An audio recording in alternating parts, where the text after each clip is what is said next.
Mr. Chairman, if it please, with your permission, I'd like to defer to Senator King. He's got an important presidential nominee coming in. Thank you. Thank you, Mr. Chairman. To follow up on the question, and I don't think this is something we're going to do in 5 minutes. You all may not be aware of it. We have these little digital clocks up here. But there's a fundamental question that I've asked several times at this committee, once of Henry Kissinger, as a matter of fact. What does China want? In other words, we're building up our military, they're building up their military on the assumption that we're both defending against the other. And my question is, are they looking for economic hegemony in the world, in the region? Are they looking for territorial conquest? I mean, I think of China as differently motivated than Russia, for example.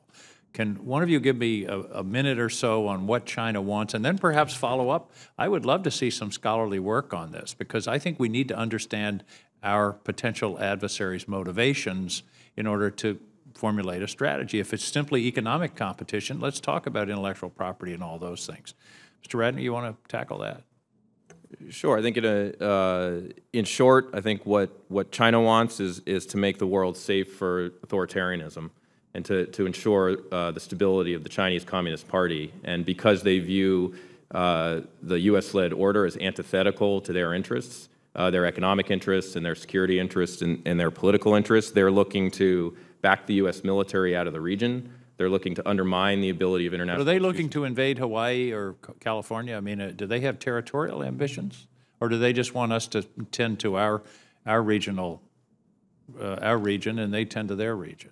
They certainly have territorial ambitions in the South and East China Sea. I think what I would say, Senator, is they don't have a strategy in a vault like we do in terms of these very detailed, forward-looking grand strategies. But where we ought to look is what the interests of the leadership are, but also what the interests of the Communist Party are. And the interests of the Communist Party are to have a region of Asia and beyond that is not free, in which the United States is excluded from the economics and trade of the region and technology standards, in which institutions are inert, in which democracy and freedom is not advancing, in which the U.S. military is not able to operate, and in which U.S. alliances and partnerships erode over time. So it is in a liberal sphere of influence that will expand, and if left unfettered, will undermine severely U.S. interests in peace and prosperity. Well, and I think the other piece is they could currently have not the will, but the will can always be a change of regime 5 minutes away.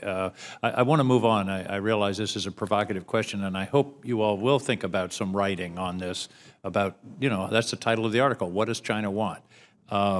You talked about NATO, and I think you covered that very thoroughly in the answers to Senator Kane's questions. Is there anything that Vladimir Putin would like better than the U.S. withdrawing from NATO? Mr. Wilson? I think his goal of restoring the prestige of the former Soviet Union comes hand in glove with seeing the destruction of the alliance. The two are related. Somebody said you can't understand Putin unless you understand Frederick the Great. There's a Russian history involved here. Mr. Kobe, you want to comment on that question?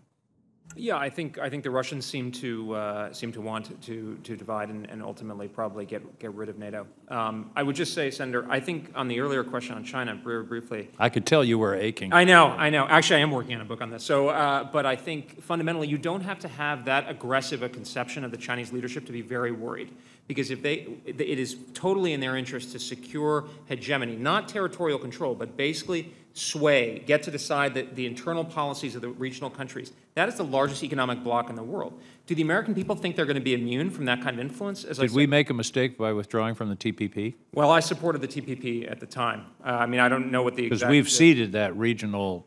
I think we absolutely need to have an economic strategy, as Dr. Ratner has eloquently put it, that is integrated. What the right trade agreement looks like, I don't know, but we definitely need something. Final point, and this isn't Russia, China, but it's so topical I have to ask. Venezuela. And this morning in an Intelligence Committee hearing, where I was before I came here, Senator Rubio listed refugee flow, human rights violations, corruptions, alliance with adversaries. My problem is you could read that list along a lot of countries in the world. What are the criteria of how do we define our vital interest in terms of intervening in another country, no matter how bad the leader is? I mean, we haven't had good luck with that. I think you're absolutely right, Senator, and I think the main thing is maintaining favorable regional balances of power in the key regions of the world, which are Asia and Europe. Venezuela is a human tragedy, and it's important for our interests, but it should not, as Senator Rubio, I think, said, not be something, a primary focus for our military forces, at least at this stage. Mr. Wilson?